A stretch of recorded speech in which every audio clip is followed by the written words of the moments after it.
อบน้อมอย่างพระติรัตนเกล้าเจ้าตั้งสามประการอันมีพระพุทธเจ้าพระสัทธรรมเจ้าพระสังฆเจ้า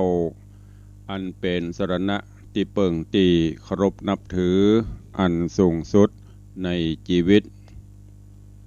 กราบคารวะแตบไตไวสาปุญญาปารมีธรรมพระมหาเถรานุเถระเจ้าคณะพระสังฆาธิการภิกขุสงฆ์สามเณร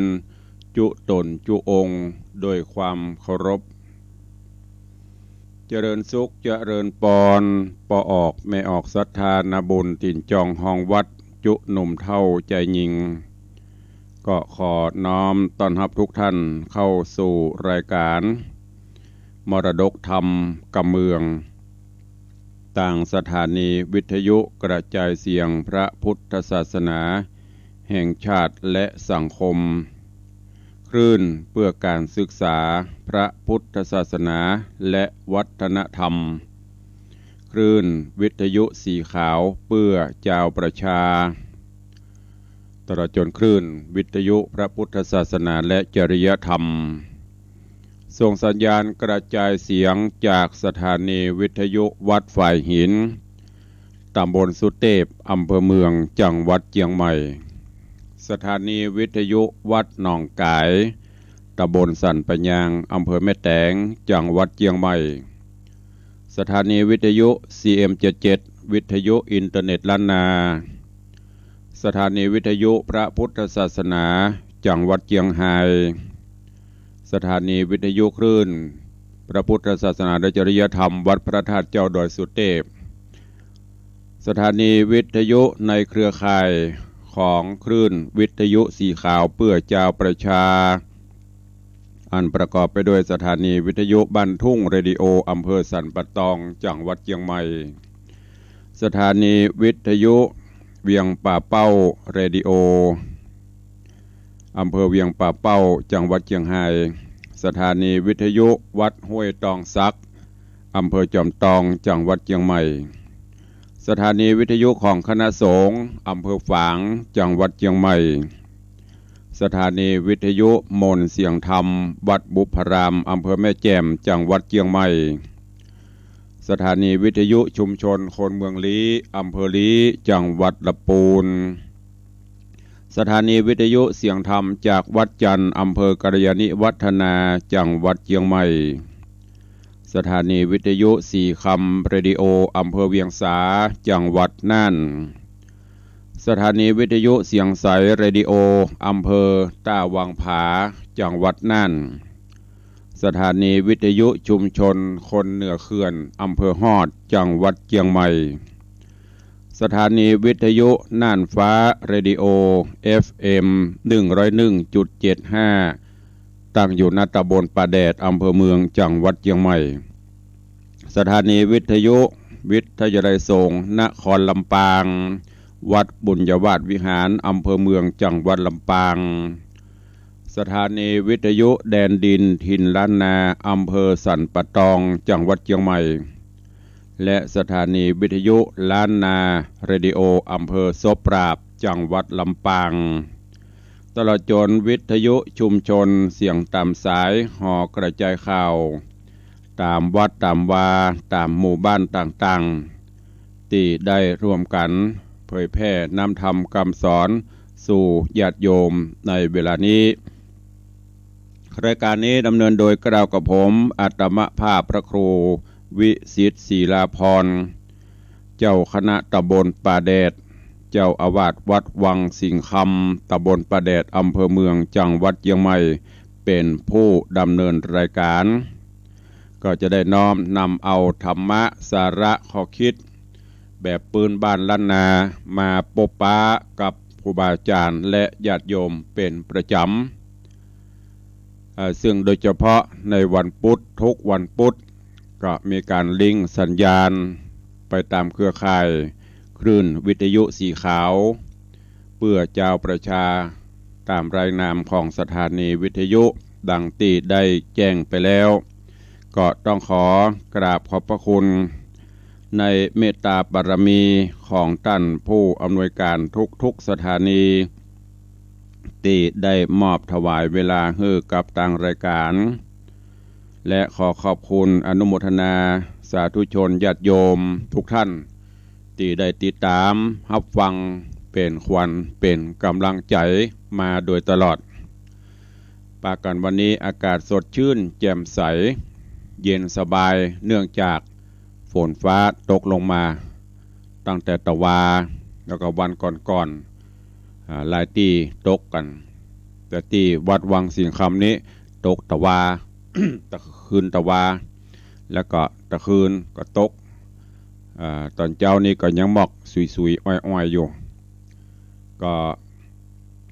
อากาศเช่นนี้ก็ระมัดระวังกันพ้องเน้อโดยเฉพาะไข้หวัดโรคไอเป็นหวัดเป็นอานมื้อนี้เพราะว่าปกติแล้วกาเฮาป้องกันตัวเก่าคือห่างไกลจากโรคโควิดก็นักแก่พอมาถึงหน้านี้ก็จะมีฝุ่นพ่องฝุ่นละออง PM อย่างนี้แต่เราจนถ้าฝนตกสุยๆบนเดียวก็ร้อนก็เดียวก็หนาวอย่างนี้ก็ระมัดระวังดูแลสุขภาพกันตัวเนอะก็ต้องขอสุมาภัยครูบาอาจารย์ญาติโยมตัวในช่วงนี้ก็จะหายบ่อยหายปฏินิมได้ปฏิไหนก็เนื่องด้วยสุขภาพร่างกายบางวันก็จะรู้สึกเริ่มเพลียลงก็ไปตามสังขารธรรมเนาะอากาศโกยโรคประจำตัวพ่องอย่างต่างๆมันประเดประดังกันเข้าก็เลยต้องบางวันบางเจ้าก็จะหายไปแต่ก็ไม่ได้หายไปที่ไหนก็ยังมีเทปรายการมาแทนมาออกให้ฟังอยู่ยังได้ยินเสียงอยู่ก็ต้องขอบพระคุณกับท่านผอ.ใหญ่คือท่านเจ้าพระครูสมุวิสุวัตรวรกิโจที่คอยดูแลทั้งในด้านการคอนโทรลเสียงภาพต่างๆให้ตัวกราบขอบพระคุณเป็นอย่างสูงวันนี้ก่อนที่จะได้เทศนาธรรมก่อนที่จะได้ฟังข่าวสารต่างๆก็ขอเมตตาอนุญาตตักตายพี่น้องญาติโยมที่เขาได้เข้ามาชมต่างหน้าจอต่างหน้าเฟซก็ขอเจริญปอนต้อนรับผู้โยมจรัญสุทธาโดยแทนพระผาหลวงผู้โยมชนจันทร์สอนคำสาธุเจ้าเจริญปอนโยมอัญชลีคำกิติเจริญปอนต้อนรับทุกท่านเนอะคุณโยมลักษณะเกตดีสาธุเจ้าแม่โป่งดอยสะเก็ดฝนบะเฮ็บตก ดวงดีเนาะได้บะเฮ็บแถมตัวในวังนิ่มหมีเนอะก็แล้วแต่พื้นที่ความกดอากาศเรื่องของธรรมชาติเนาะเจริญปอนต้อนรับโยมปเลี้ยงธนวัฒน์สุสิงคำแม่เลี้ยงทัดพิชาสุสิงคำกราบไหว้สาดีใจยามเจ้าตื่นมาได้ฟังน้ำธรรมคำสอนตุลุงในวังสาธุอนุโมทนากับปเลี้ยงตัวเนอะแล้วก็มีหลายท่านตัวแต่วัดดินหน้าจอนี่หน้าจอตั้งบนเฟซตั้งบนคอมท่านพระครูเปิดตัวเนอะโยมแม่จันดีวิสุทธินันท์กำลังเข้ามาชมอยู่ก็ขอน้อมต้อนรับและก็ถวายการต้อนรับทุกท่านตัวที่กำลังเข้ามาชมที่ไม่ได้ตักได้ตายไปก็สู่มาด้วยเนอะเพราะว่าตั้งหน้าเฟซหน้าจอใจยังบอกค่อยเป็นเตื้ออีเต้อ ส่วนมากก็จะเปิดปิดอย่างเดียวนอกนั้นท่านหลวงอาจารย์ท่านพระครูสมุวิศวัตรเพิ่นก็จะคอนโทรลอย่างประเด็นนี้ดินยุ่นยันโยมแม่ละอองแก้วชุ่มใจน้อมกราบไหว้สาเจ้าสาธุกราบน้อมถวายการต้อนรับหลวงพ่อท่านพระครูโกมุตสิทธิการเนอะหลวงพ่อท่านเจ้าอาวาสวัดโกมุตสิทธิการกราบไหว้สาปรมีธรรมหลวงพ่อตัวเนอะก็หลายเจ้าไม่ได้เทศนาให้ฟังต้องขอประทานอภัยตัวเองแล้วก็มีท่านเจ้าสิทธิชัยอินทวโนกราบไหว้สาครับสาธุไหว้สายามเจ้ามากันเนอโยมปิจัญญาฟองซักแล้วก็มีโยมทองคำทิวงค เข้ามาชมอยู่หลวงพ่อธรรมพระครูสถิตเจติยรักษ์ท่านเจ้าอาวาสวัดเจดีย์แม่ครัวเจ้าคณะตำบลแม่แฝกใหม่ขอถวายการต้อนรับตัวเอง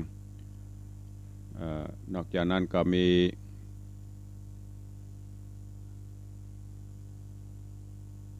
สุดท้ายอยู่ที่โยมแม่คุณโยมจันสายแปลงหลวงโยมแม่วิน้องแฮกเกอร์กำลังเข้ามาชมกันไหลเข้ามาโลเจ้านี้ขอบคุณทุกท่านตัวเองส่วนพี่น้องที่ฟังต่างหน้าเฟซหน้าจอต่างหน้าไม้กำเดียวก้อย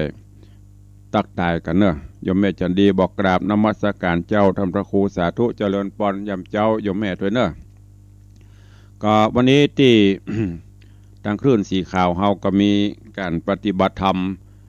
ญาติโยมก็ฟังข่าวสารที่หลวงพ่อธรรมพระครูอภิวัฒนวิกรมก็ได้แจ้งไปกิจกรรมในช่วงนี้มีหลายอย่างเนอะตลอดจนพิธีการกุศลการบุญต่างๆบ่ว่าจะเป็นป่วยล้อว่าจะเป็นงานเข้ากรรมโสสานกรรมรุกขมลกรรมวันนี้ก็มีหลายที่หลายต่างถึงแม้จะเป็นช่วงภาวะที่เราไปวัดไปวากันลำบากแต่ว่าจะมีกิจกรรมงานบุญกุศลหลายที่อย่างวันพระที่ผ่านมานี้ก็เป็นกิจกรรมวันพระสำคัญ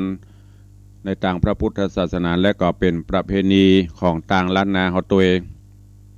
หลายวัดหลายวาก็มีการตานเข้าดอยหล่อเข้าดอยแล้วเข้าล้นบาทก็มีการตานหลวงหิ่งพระเจ้าหลายท่านหลายวัดหลายวาแต่ว่าการต้อนรับตุลุงปะแงะเนอะ ตุลุงปะแงะวัดอย่างพวกเนอะวัดบนห้องวัดตุลุงปะแงะก็ขอน้อมต้อนรับตัวเองก็ขอบคุณทุกรูปครูบาอาจารย์ทุกท่านเนอะที่เข้ามาติดตามรับชมรับฟังเป็นกำลังใจซึ่งกันและกันยามเจ้าอากาศสดชื่นแจ่มใสเย็นสบายก็ทำงานไปตัวเองฟังทำไปตัวเองเป็นอย่างเนอะยกเว้นอีป่อยแม่ที่ไปไหนไม่ได้ก็อาจจะนั่งฟังนอนฟังได้ทั้งนั้นเนอะนอนฟังก็ได้อยู่ที่ไหนฟังได้หมดโยมเพชรกำลังเข้ามาฟังได้ยินปิกบ้านปิกเมืองปุ่นประเทศอังกฤษกะประเด็นนี้อยู่ในหมดเนอะอยู่อังกฤษกะก็ว่าอยู่เมืองไทยนี่ถ้าไปอังกฤษก็ป้อมจวนตุลุงไปตัวเนาะเป็นอย่างถ้าพรวนอันอย่างก็ถวายกัดตัวเครื่องบินตุลุงก็ไปได้ ครับ ขอบคุณตัวเนอะที่ขนาดอยู่ต่างประเทศอังกฤษนี่กะถ้าจำประพิตว่าหันเปิ้ลลงในเฟซอยู่อังกฤษตุลุงไปเงี้ยวัดไปเงี้ยเบียงปะเป้าครับผมสาธุวันนั้นก็ไปเชียงไฮ้ก็นี้ไปจะไปแวะฉันตัวเนอะวันนั้นไปปุ้นเจียงของไปจำวัดเจียงของไปนอนเจียงของอากาศเย็นสบายอย่างที่เราเขาฟังไปนะผ่านเวียงปะเป้าเนี่ยได้ไปแอวหาก็กับขอบพระคุณตัวเจริญปอนปินันจรันปิยจันทร์ปินันล่าเนอะกำลังเข้ามาชมก็เวลาก็โวยนะเผื่อรับป๊อปแป๊บก็เดี๋ยวไปเป็น10 กว่านาทีละก็เอาหัวใจให้ก่อนเนาะฟังน้ำฟังธรรมกันเหี่ยก่อนแล้วก็เดี๋ยวก็ก้อยมาปบมาปะกัน วันนี้เป็นธรรมแถมเรื่องเนอะหูกฟ้าแมงคานขึ้นปกติเฮาก้อยฟังส่วนวันพุธนั้นก็จะเป็นพิเศษจะเป็นทำเรื่องก้อมการทำเรื่องใหม่มาเทศนาเพราะว่าวันพุธนี้ลิงสัญญาณไปทั่วภาคเหนือตั้งแต่จังหวัดน่านจังหวัดลำปางจังหวัดเชียงรายพะเยาโซนทางเหนือเขานี่เชียงใหม่ลำปูนลำปางวันนี้ก็คงจะมีญาติธรรมให้กำลังใจทาง Facebook กันนักก็ฟังธรรมกันเฮียก่อนก็เดี๋ยวก้อยมาตักมาตายมาอู้มาจากกันต่อทางจากหน้าใหม่และจาก Facebook เนอะหน้า Facebook ตอนนี้จอดอยู่ที่ปินันล่าปินันจรันปิยจันทร์ก็เดี๋ยวก็ก้อยตักตายกันต่อเชิญทุกท่านตั้งจิตตั้งใจน้อมจิตน้อมใจฟังน้ำฟังธรรมอันเป็นหลักธรรมคำสอนขององค์สมเด็จพระสัมมาสัมพุทธเจ้าณโอกาสบัดนี้ นะโม ตัสสะภะคะวะโตอะระหะโตสัมมาสัมพุทธัสสะมาตาเปโตอุปัฏฐานังกตัญญูกตเวทิตาติสัทธโวฟังลาโสตุจนะสัพปุริสะตังหลายตังหญิงและใจม้วนหมู่ที่ได้ปากันอยู่ทอมทานและดาฟังยังราชธรรมเทศนาขององค์สมเด็จพระสัมมาสัมพุทธเจ้าดังจักได้เทศนาเล่าไปนาขอเชิญศรัทธาทั้งหลายจุงทอมทาดาฟังต่อไปนานี้และนายังมีมังกรละกรรมอันหนึ่งเราคนหนุ่มเทายิงใจขานิ่งหมายกึดแผ่ถึงพ่อแม่สองขาอันเลี้ยงตนมาแต่เกิดเอากำเนิดเป็นคนย้อนสองตนพ่อแม่เจ้าฮักลูกเต่าอ่อนน้อยใจอ่วงหอยพานีเกิดมาหัวตีเลี้ยงยากกันโป้นจากข้าพระมันดาก็อุ้มมาล้างซ้วยปากันช่วยยุบเอาวางมือเบาไฟเอือกลัวนอนเนื้อเจ็บในแล้วนำไปนอนไว้บ่เหือหมดไตให้ต้อมปากันทะนอมลูกน้อยกลัวลูกดำก้อยเจ็บเป็นได้หนาวเย็นและฮ้อนเอาผ้าซ้อนห่มไว้บ่เหือใดลำบากเจ็บเป็นหากไฟเอือคันตามเนื้อขิงกายบ่สบายโดยหม้อปากันพอมุโตยอนอินโดลูกเต่าป้อนน้ำเข้าเจยจมปันกินนมลูกน้อยปออ่อนมอยอิดหิวใจกวัดกิวบ่ได้รับดีจับหลังตีเติงคาบเข่าอุ้มลูกเต้าตัวกินไปลูกใส่ใจอย่างน้อยก็ขี้ย้อยใส่แม่ย้อนหักลูกแต่เจยโจมแม่ก็มาปั่นกินนมยามลูกให้ยามลูกเจ็บไข้ก็เอาใจกันถึงไว้ขวบเขาลูกนอนเนาขึ้นใหญ่เกาะกำได้เตเอวไปย้อนมีใจใครหายพัดแผ่ไว้ยอกขาพัดแผ่หน่วยขาหกยกกลัวลูกกะตกใดเจ็บไม่เฝ้าอยู่ไกลปัดปัวย้อนว่ากลัวเต้ากลิ่งตกที่จริงแขนขาหักเสียนนำปักได้เจ็บไม่ย้ำลูกเมื่อยไข้เจ็บเป็น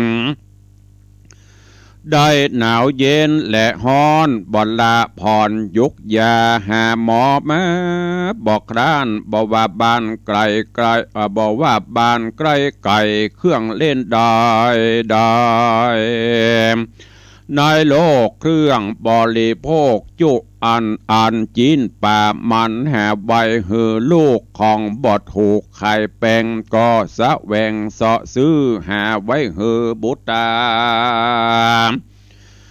ย้อนสีเนกหาลูกแก้วลูกใหญ่ขึ้นมาแล้วจริงวางใจเล็ดนา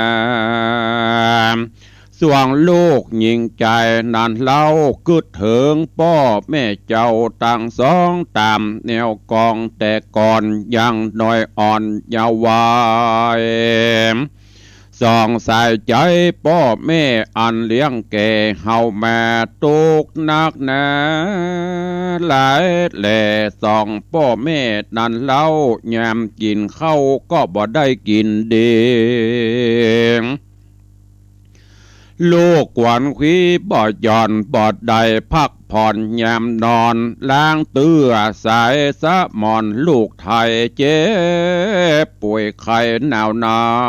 ยวัดยามไอมาต้องให้ล่ำร้องอ่อแอสองพ่อแม่เปลี่ยนกันจะตุมเอาใจ ย้อนว่าอะไรฮักลูกใจข้องผูกข้ำเจ้ามีต่อลูกเต่าคืนวันเล็ดนาส่วนผู้เป็นลูกพ่อแม่ผูกผ่านนีต่อสายสะลีลูกหน่อยฮักข้าคอยสะเมอใจจักมีไผ่นั้นเล่ามาเหมือนพ่อแม่เจ้าหรือมีจักวันดีกึดฮอดถึงพ่อแม่ยอดสายใจร่ำเปิงไปจะใจอย่าบาปใบอาธรรมบ่ฟังกรรมพ่อกรรมแม่อ่านสอนแก่ตนตัวมักปาโลหาวหาดกรรมประมาทสองขามีวาจาบ่สุภาพกรรมกระหยาบขิงหาเนะปาลาหยาบจ้ามาทำต่อตาฟันแตง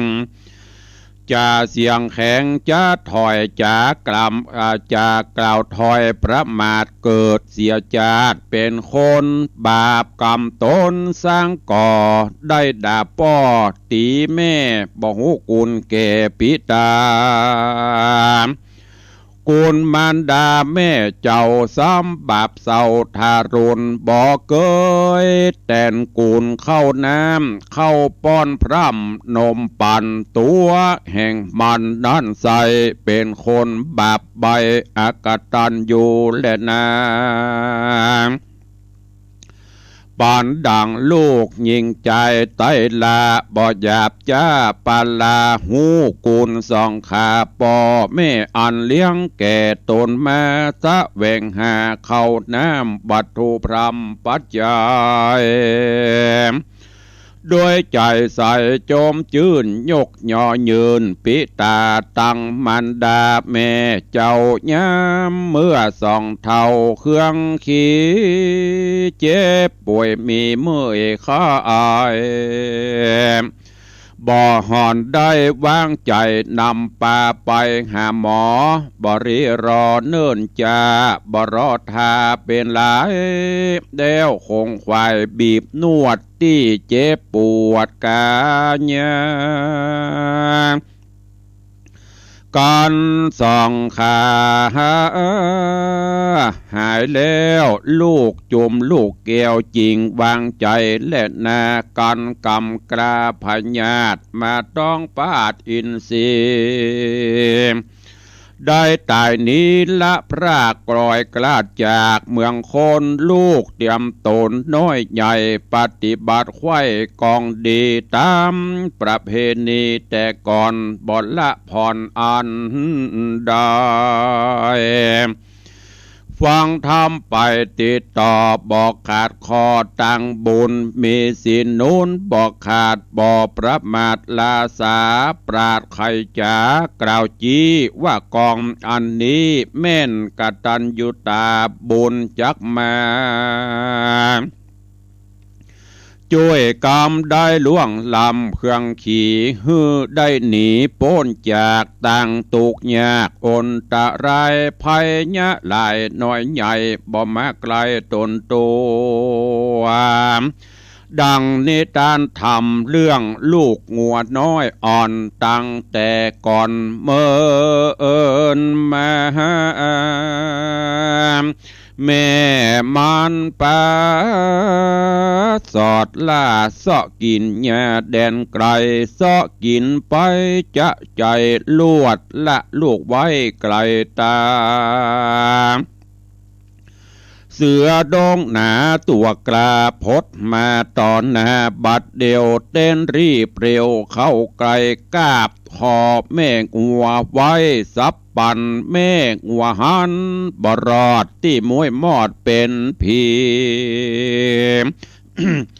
บ่อาจหนีแล่นเลไปสู่ที่ต่างใด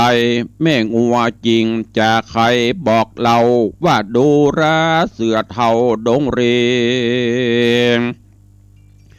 ข้านี้มีลูกหน่อยตีจ่องหอยตัวมาอยู่ไกลตาแต่ใส่ที่คุ้มไม่เฟยบังขอวางยังตัวข้าหือพรากนาขึ้นไปได้จากไขบอกเราลาอย่างลูกเต่าตามรายเพื่อฮือสายลูกลาได้กินนมข้าเต็มตันข้าจักพันปีกปอกไว้นะออกขึ้นมาฮือพญาเสือเจ้าได้กินเหล้าตามใจกรรมข้าไข่กล่าวแก่มีเตียงแต่ซอดจังเสือได้ฟังดังอันก็เยินกันรอรา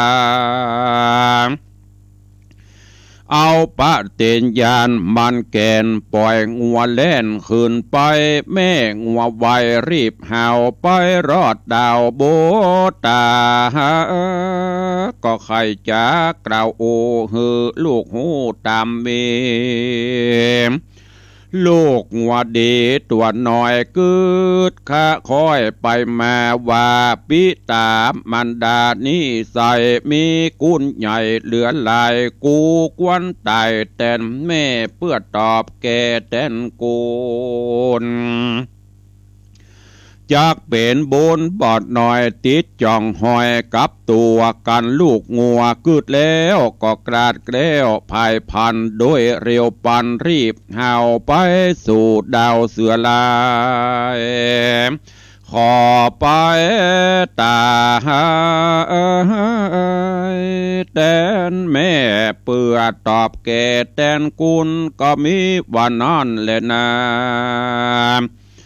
ตัดสามิงปักกันเตะกันลูกงัวตัวกลาได้พรากนานีไกลด้วยเร็วไวรีบห่าวไปสู่ดาวเสือลายเพื่อขอตายแตนแม่หมายตอบแก่แตนกูลอันแม่โนนตัวเก่าตกคำเจ้าคืนวันแม่งัวปันบ่เจอก็แล่นกว่าตัวไปบ่นานเต้าได้ก็ไปลอดที่เสือจอดรอราแล้วก็จะกล่าวโอฮือเสือหูตามมีว่าข้าลาเนจากเจ้าเปื่อปาหายฮือลูกเต้ากินโนมย้อนพารมไฟห้อยกลัวลูกน้อยบำไว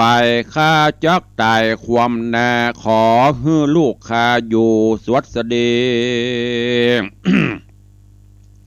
สัจจะมีว่าไว้ข้าบอดได้วางตำยะตามกรรมได้บอกจริงรีปอกมหาอย่ารอราเนิ่นจ้าจุงกินข้าบัดเดียว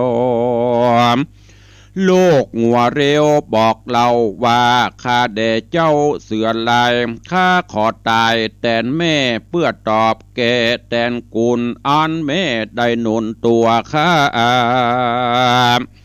บ่อพรากนานี่ไกลแม่มีใจจองหอยฮักลูกน้อยเจยโจมปานกินนมบ่ผ่อนตังแย่อ่อนใบงามกันเสือดงรำตัวกราจักกินแม่คาตามกรรมขอวางตำแม่ไว้เฮือแม่ใดสวดเสด็จขอพาณิชย์อย่าจะรีบกินข้าบาดเดียวเสือดงเขียวตัวใหญ่ก็คืดไขว้ไปมา ว่าแม่งัวนี้นากลาพรากหลุดพ้นจากต่างตายโดยสัจจะไม่มันเตียงบ่บิดเบี่ยงไกลกลารีบปอกมาอยู่ไกลฮือกูได้คบกินมันมีศีลมันแก่นสัจจะเม่นตามธรรมตัวตามกำกล่าวอ้างบ่ละห่างแพ้ผ่านการว่ากูกินมันเลี้ยงใส่เตี้ยงเป็นบาปใบนำนาส่วนลูกงัวนิดนาพาเสดกตันอยู่เลิศเรือลายมาขอตายแตนแม่บอกเคยหันแต่แดนใดจุมคนในโลกกว้างต่างกล่าวอ้างใครจะว่าคนนั้นนาพาเสดมีกูลเลิศเลือดลายคนยอมตายแต่แม่บอกเคยหันแต่ดิเลมส่วนลูกงัวตัวดีนี่ใส่เป็นสัตว์ต่ำไตติรัชฉานป้อยใจบานชื่นสู่ขอหมู่วำวายคือว่ามาขอตาแต่แม่เพื่อขอตอบแก่แต่กุลใจเป็นบุญมากเต่ากว่าคนหนุ่มเท่ายิ่งใจการมันตาย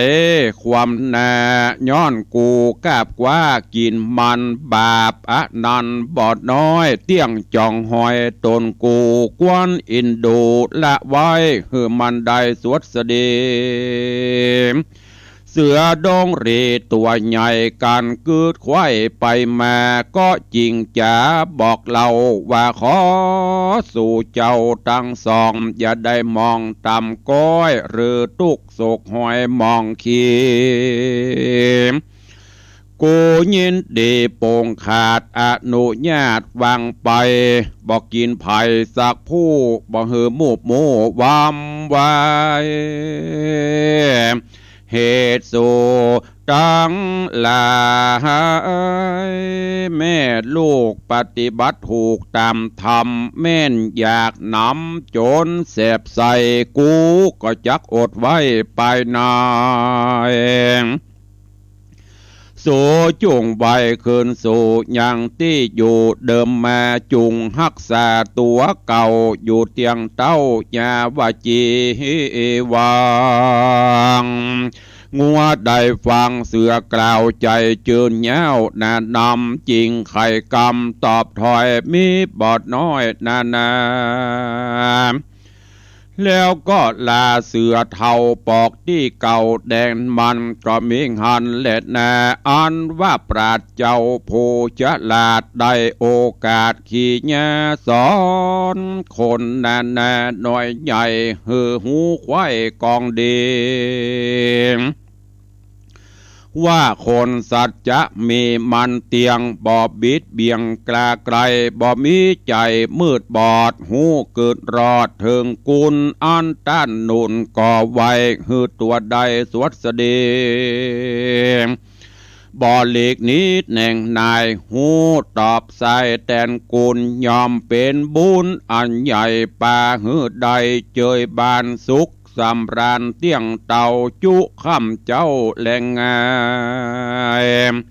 โอนตะรายใหญ่หน่อยบ่มาหอยตนตัวเป็นดังงัวแม่ลูกปฏิบัติถูกตามธรรมเสือดงดำตัวใหญ่ได้ละไว้วางปันไปนั่นแหละนานิธิตังขีญาสั่งวันนาวิเศษจากห้องเหตุธรรมเทศนาเรื่องลูกงัวกตัญญูกบังโกมสมเร็จสเดชก็จบพระธรรมเทศนาไปแถม1 ผูก 1 ตอนอันเป็นธรรมก้อมทำเรื่องวันนี้เกี่ยวกับเรื่องความ กตัญญูกตเวทิตาธรรมลูกงัวกตัญญูถึงแม้นเนี่ยญาติโยมทั้งหลายงัวจะเป็นสัตว์เดรัจฉานก็ยังหู้จักบุญจักกุลอย่างที่เปิ้นกล่าวแต่ต้นบุคคลที่มีพระคุณอันยิ่งใหญ่ไพศาลหาไผจักเปรียบเทียมได้ก็คือปิตามารดาพ่อแม่ของเขาเนี่ยที่ฮื้อกำเนิดเกิดมาเมื่อหูลูกมาอยู่ในครรภ์ในท้องพ่อแม่ถึงสองมีความปราบปลื้มปิติพอลูกเกิดออกมาก็ฟูมฟักทนุถนอมเลี้ยงดูปูเสือมาอย่างกรรมโบราณเปิ้นว่าพ่อแม่ฮักลูกฮักเต้าหินก็บ่ฮึดไตให้ก็บ่ฮึดตอมลูกเต้าเจ็บเป็นเย็นอุ่นพ่อแม่ก็บ่ได้พักบ่ได้ผ่อนบ่ได้รับบ่ได้นอนถ้าลองย้อนไปสมัยก่อนสำยิ่งบ่มีโรงพยาบาลการแพทย์บ่ได้เจริญเหมือนปัจจุบันเจ็บต้องเจ็บปุ่มมาค่ำคืนมามียันแห้งในบ้านในจองก็เกี่ยวปุเลยพ่องมาหางหินพ่องทาขี้ปุ่มปกปอบ่ได้รับบ่ได้นอนเลี้ยงใหญ่มาจนถึงการปัจจุบันนี้ก็เช่นเดียวกันเมื่อลูกเมื่อเต้ามีพ่อแม่ก็ดีใจจะมีผู้สืบสันตติวงศ์สืบตระกูลงูเง่าดูแลเอาใจใส่ถึงแม้นตัวเก่าจะเหน็ดเหนื่อยปันได้บางเตื้อมาวันยาการเหน็ดเหนื่อยเมื่อคืนจะได้รับได้นอนดีโอ้ลูกกวนควีแหมะยังได้ทำปนวันผ้าตัวผ้าห่มก็บ่ได้ห่มดีคนหนึ่งมาจ้าคนหนึ่งมายันคนหนึ่งมาถีบขี้เงี้ยวแวดป้าเต็มตัวเนี่ยแต่ก่อนมันเจนี่แพมเพิร์ดแพมแพทอย่างเดียวหรอเดี๋ยวนี้ยังดีนะไม่ได้เลี้ยงเต็มที่ไม่ได้พอเต็มที่เพราะฉะนั้นท่านทั้งหลายความกตัญญูต่อพ่อต่อแม่ต่อผู้มีพระคุณไผมีบุญมีกูลกับเฮาอันพ่อแม่เนี่ยเกินร้อยอยู่ละเรื่องบุญคุณนี่แม้กระทั่งผู้อื่นที่เปิ้นเคยช่วยเหลือเคยสงเคราะห์เคยอุปถัมภ์เฮาก็ต้องมีความกตัญญูจะไปลืมบุญลืมคุณพ่อคุณแม่อย่างทำที่เตศจบไปเนี่ยงัวถึงแม้จะเป็นสัตว์เดรัจฉานอย่างแม่งัวกับปลาเอาลูกไปซ้อกินเลมหญ้าก็คงจะเลมกินเพลิดเพลินไปเนาะไก่ไปก็ปรากฏว่าห่างกันแล้วประกอบกับที่หั่นมีเสือตัวหนึ่งแม่เสือกับมะปะใส่แม่งัวข้ออาหารอันโอชะจะได้กินจิ้นงัวล่ะเสือก็เข้าไปจะตับปบแม่งัวก็บอกว่าโอ้พ่อเสือเฮยข้าบ่ใจว่ากลัวตายแต่ว่าข้ามีลูกยังบ่ได้กินนมลูกยังบ่พรากมันบ่ปิดนมเตื้อจะได้ก็ตามขอเมตตากับพ่อเสือเตอะขอปล่อยข้าปิกไปหาลูกหาเต้าแห่กรรมเพื่อให้ลูกได้กินนมให้ลูกได้อิ่มหนำสำราญแล้วข้าจะปิกมาให้ท่านกินเนี่ยญาติโยมทั้งหลายแม้กระทั่งเป็นเสือแม้กระทั่งเป็นเดรัจฉานความห่วงลูกหักลูกจะตายลำปอมก็เติงหาลูกขอปิกไปเอานมให้ลูกกินก่อนพอไปถึงไปบอกลูกบอกเต้าไปบอกเฮ้อลูกงัวก็โอ้บ่ได้จะเฮ้อแม่ตายบ่ได้เฮาจะตายแทนแม่ลูกงัวก็ฟังบ่กินเตื้อนมหล่นมาที่เสือขอเฮ้อเสือกินตัวเก่าเนี่ยแทนแม่เตอะขอเฮ้อแม่ได้อยู่กรรมแม่เสือพ่อเสือได้หานความกตัญญูระหว่างลูกจันก็ตึงแม่เสือตึงลูกเสือตึงแม่งัวลูกงัวแม่งัวก็มีสัจจะวาจาโลได้ลั่นกรรมอันใดไว้กับบละสัจจะเป็นคนอื่นตัวอื่นมันปึหายแซบเข้าป่าเข้าดงบละนิปิกมาอยู่แม้กระดั้งแถมลูกงัวก็เหมือนกันมีความกตัญญูตายแทนแม่ขอตายแทนแม่อันเนี้ยญาติโยมตลายปนว่าแม้แต่เดรัจฉานยังขอตายแทนแม่มนุษย์คนเฮาหรอที่ประว่ามีใจประเสริฐใจสูงมีไผ่พ่องที่จะขอตายแทนพ่อแทนแม่ได้มันมีเพราะนั้นญาติโยมทั้งหลายความกตัญญูกตเวทิตาธรรมเป็นสิ่งสำคัญที่สุดยี่ห้อของคน อยู่ที่ความกตัญญูเฮาจะซื้อรถซื้อรางจะซื้อโทรศัพท์จะซื้อนั้นซื้อนี้เฮาก็เลือกยี่ห้อจะคบคนจะดูคนก็ต้องลุงมียี่ห้อคนมียี่ห้อก็คือคนกตัญญูเปิ้นโพดเปิ้นภายเปิ้นช่วยเหลือและลืมบุญลืมคุณอันนี้ใจบ่ได้บอกว่าจะเป็นตู้เจ้าพระนายบอกว่าจะเป็นข้าราชการบอกว่าจะเป็นภัยใดๆทั้งสิ้นถ้าบ่มีความกตัญญูและมดมันมีเปิ้นเฮาว่ามียี่ห้อล่ะเปิ้นช่วยได้ดิบได้ดีเปิ้นช่วยให้ประสบความสำเร็จสุดท้ายลืมไปหมดเอาแม่งัวลูกงัวนี่เป็นตัวอย่างเนอะฝากไว้กับทุกท่านโดยเฉพาะแล้วลูกหลานตันเต้าความกตัญญูต่อพ่อต่อแม่ต่อผู้มีพระคุณเป็นสิ่งสำคัญที่สุดพระเจ้าพระสงฆ์เฮาก็เหมือนกันอยู่วัดอยู่วาก็ต้องกตัญญูต่อผู้มีพระคุณก็คือทุกเจ้าครูบาอาจารย์ที่เปิ้นเคยแนะนำพร่ำสอนอย่าไปกือออกไปแล้วก็หายแซบนี่ก็มีนะอันเนี้ยฝากไว้เป็นข้อคิดกับทุกท่านเนอในเจ้าวันนี้ในเรื่องของความกตัญญูลูกงัวกตัญญูฝากไว้กับทุกท่านโดยเวลาอันน้อยนิดเตียดไปพอเวลาก็ใกล้จะหมดลงมาละก็เหลือเวลาไว้สักน้อยเดียวก็จะได้ตักตายแล้วก็มีข่าวมาอู้มาจ้ากับครูบาอาจารย์ญาติโยมตัวเนาะตะกี้ก็มีญาติโยมเข้ามาตึกตีปีหนานจรันตอนนี้ก็มีโยมเพชรโยมเพชรบอกว่ากราบไหว้สาเจ้าพระครูเจ้า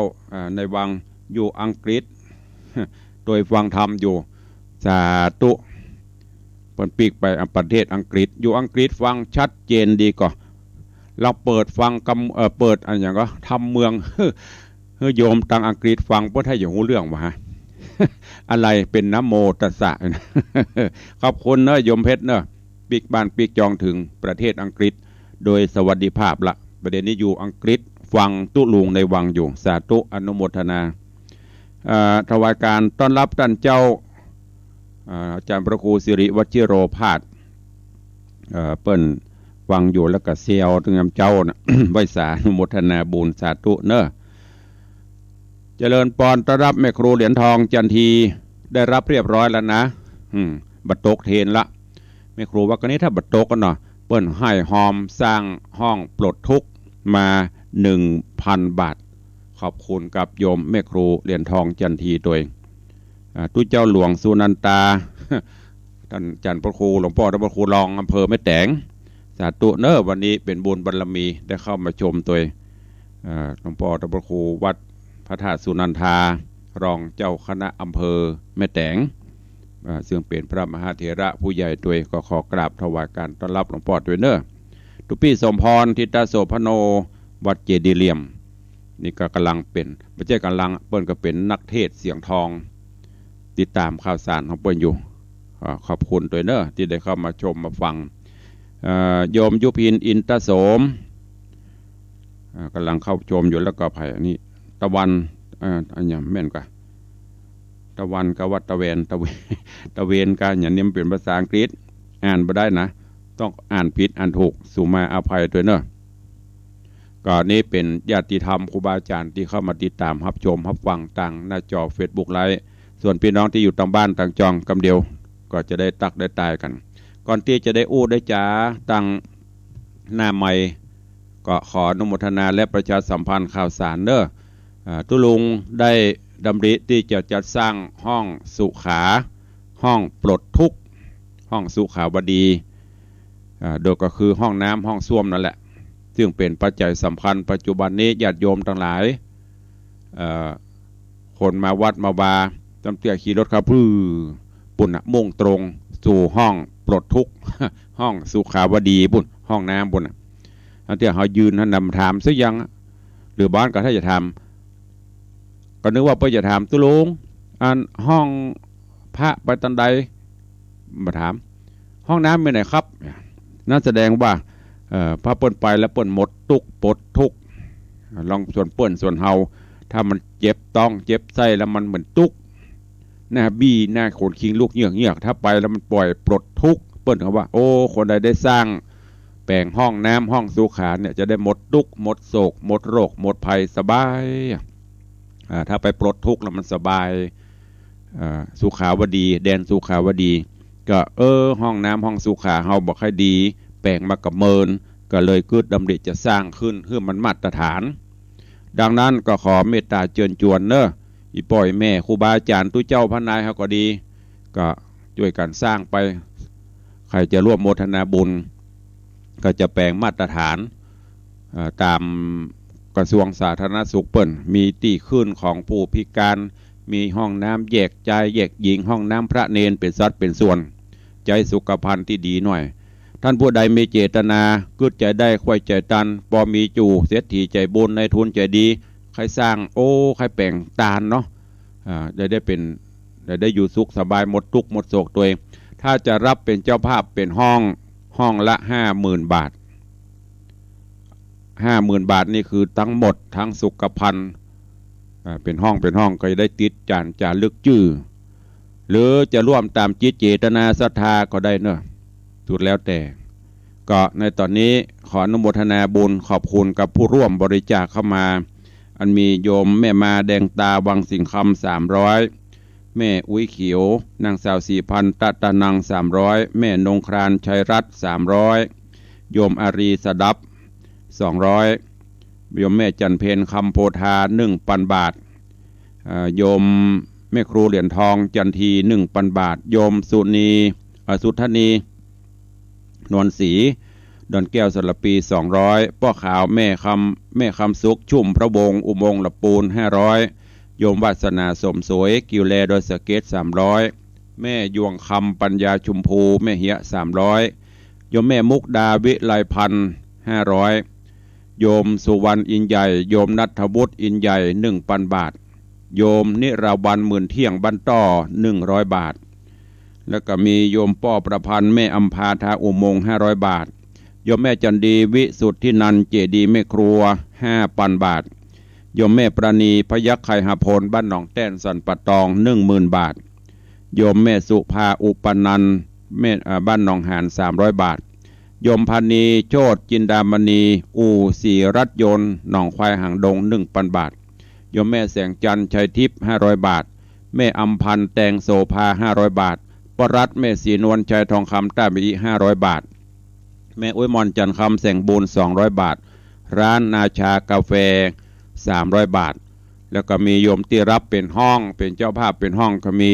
โยมปเลี้ยงธนวัฒน์โยมแม่เลี้ยงทัดพิชาสุสิงคำรัตนมหาอุบาสกอุบาสิกา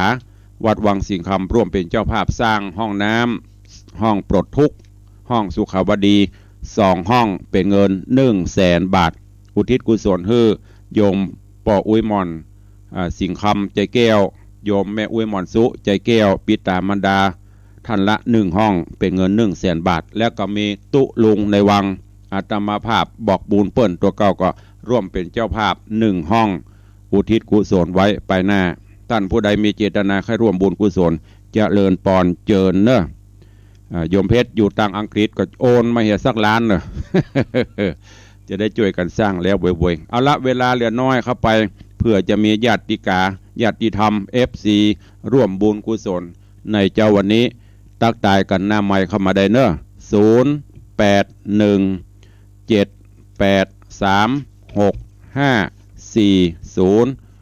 ใครจะอู้จะเอ่ยจะจ๋าในเจ้าวันนี้เจริญปอนเด็กหญิงทัดพิชาสุสิงคำ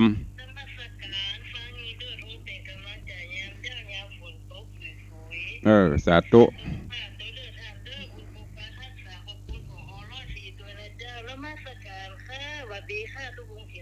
สาธุเปิ้นมาเร็วไปเร็วเปิ้นแคมบวยเนี่ยเคลมเร็วมาเร็วเคลมเร็ว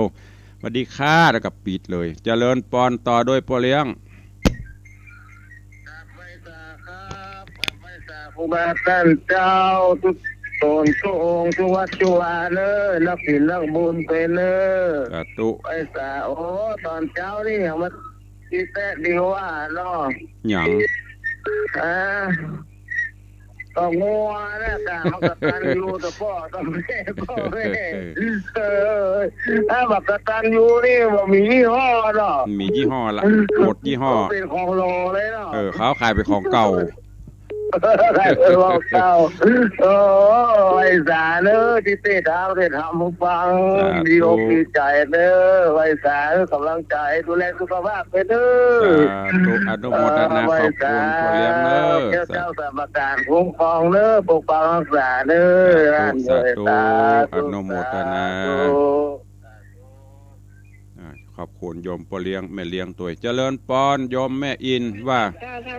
ก็ดูไม่อินฟังท่านดีนะเจ้าสาธุอนุโมทนาแล้วร่วมทำบุญเจ้านะเจ้าเป็นยังแม่ว่างมาได้ก็ได้เนอะสาธุคนน้อยเราวันนี้หลายป้อบุญธรรมเจริญปอนบริษัทท่านสาธุเป็นกำลังใจท่านอยู่นะครับสาธุอนุโมทนาบริษัทอนุโมทนาสาธุสายวันนี้เขาจะหลายเข้ามาเด้อ0817836540วันนี้ส่งสัญญาณไปไกลใครจะร่วมร่วมจ้ากับตุลุงเข้ามาได้เนอเหลือเวลาแถม5นาทีสุดท้ายตอนนี้หลงลึงกดเข้ามาได้จะไปบี้กันมาลูนเนอะบี้มาลูนแล้วเวลาหมดตุลุงก็ต้องตัดออกเพราะว่าเดี๋ยวมันจะไปล่วงเลยเวลาของเปิ้นวันนี้ลิงสัญญาณไปทั่วเจริญปอน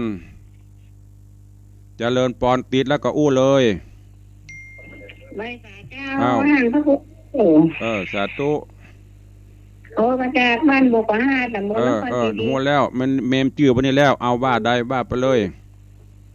ทำก็มีสติสอนอกสอนใจดีเจ้าสาธุเอาไปปฏิบัติเนอะสอนลูกสอนหลานเมื่อใจเจ้าสาธุอนุโมทนาสายต่อไปเจริญปอนวัตการเนอะเจ้าเจริญปอนไม่ได้แลหลงแปลกเนอะเหมือนไม่ได้โอนหรือมันจะไปแห่บางนี้บอกให้ม่วนเนอะเป็นอย่างเราบันม่วนค่อยมาบันม่วนก็บัต้องมาก็ไม่แป้งหาตัวอันแต่วันโคตรบัตอนพุ่นตัวสาธุอนุโมทนาเด้อสาธุอนุโมทนาเจริญปอนสายต่อไปเจ้าแม่จันทุมกังหงไม่แต่งเจ้ากังหงไม่แต่งบ่ได้แม่ฟังทุกวันเลยเจ้าฟังกูโตนกูองค์เลยเจ้าสาธุตันกดประกันเพื่อนเจ้าวันนี้ได้กดตันแล้วได้แล้วเนาะเจ้าสาธุว่างก็มาช่วยกันสร้างห้องน้ำเด้อสาธุสายต่อไป0817836540เหลือเวลาแถม3นาทีจะหมดเวลาแล้วใครฟังอยู่ที่ไหนตั้งใดเข้ามาเด้อในเฟซตอนนี้มีพยมยุพินอินทโสมแล้วก็โยมเพชรกำลังฟังไอ้บทก็เข้ามาพอเข้าใจบอกให้พ่อเลี้ยงเบิ่มเนอะไอ้บทเนอะมาช่วยกันสร้างห้องน้ำไม่ใช่ฮับเมานะช่วยกันเป็นเจ้าภาพ เจริญปอนไม่สาเจ้าตู้รู้เจริญปอนไม่คือนะเจ้าโทรมาจากไม่คือเด้อเจ้าเตี้ยสาธุอนุโมทนาสายต่อไปเจริญปอนเจ้าแต่รู้เจ้าไม่น้อมแต่จางเจ้าฟังเรื่องลูกงัวนี่ก็ม่วนแต่สาธุอนุโมทนาเด้อ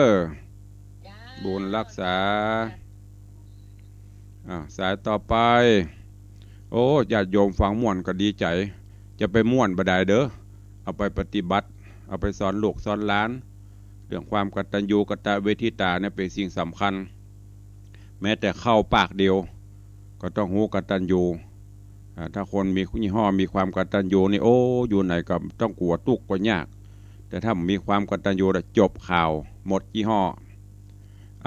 แหมซักสายสองสายขจายเวลาจะหมดแล้วเด้อน่านฟ้ารุ่งนิรันดร์ส่งสติกเกอร์อย่ามาต้องแต่งอ่านบ่ได้เด้อท่านผู้อำนวยการสถานีวิทยุน่านฟ้าเรดิโอคุณรุ่งนิรันดร์น่านฟ้ารุ่งนิรันดร์ขอบคุณเด้ออยู่ประแดดนี่เพื่อนได้ลิงก์สัญญาณให้ตัวแต่ลิงก์ในเครือข่ายของเค คลื่นวิทยุสีขาวจันคำเข้ามาปิดท้ายปนบัดใดฮัลโหลเจ้าคนเขาทำสัจจะอย่างสัตว์แข็งกับเจ้านั่นนะคนเขาสัจจะเจ้านั่นน่ะเจ้าสาธุแม่อุ้ยมอนเด้อเจ้าอนุโมทนาสาธุแม่อุ้ยมอนจันคำแสงบุญไปลืมเด้อใครที่มีทุกข์มีโศกให้หมดทุกข์หมดโศกโรคโควิดหายช่วยกันสร้างห้องสุขาวดีห้องปลดทุกข์เด้อคนตะได้ก็ได้เด้อฝากไว้กับทุกท่านแต่จะต้องใจงบประมาณนักอยู่เพราะจะแปลงประมาณ10 กว่าห้องตอนนี้กำลังมีเจ้าภาพ3 ห้องนอกนั้นก็ญาติโยมหอมกันมาคนละเล็กละน้อยตะได้ก็ได้เด้อเงินน้อยคนนิดก็จะเป็นอย่างปวกนะกะเจริญปอนแม่สาเจ้าท่านพระครูวัดสิงห์คำนะเจ้าแม่นแล้ววัดวังสิงห์คำลืมไปเจ้า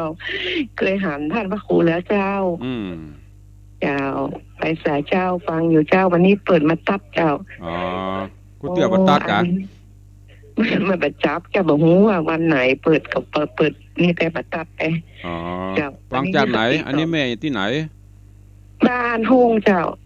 บ้านโฮงละปูบ้านโฮงฟังชัดเจนเลยเจ้าท่านพระครูเพราะว่าของตุลงจะอยู่เฉพาะวันพุธเจ้านอกนั้นก็จะเป็นรายการอื่นของคลื่นสีขาวคลื่นวิทยุสีขาวฟังก็วันพุธออกวันพุธเนอะ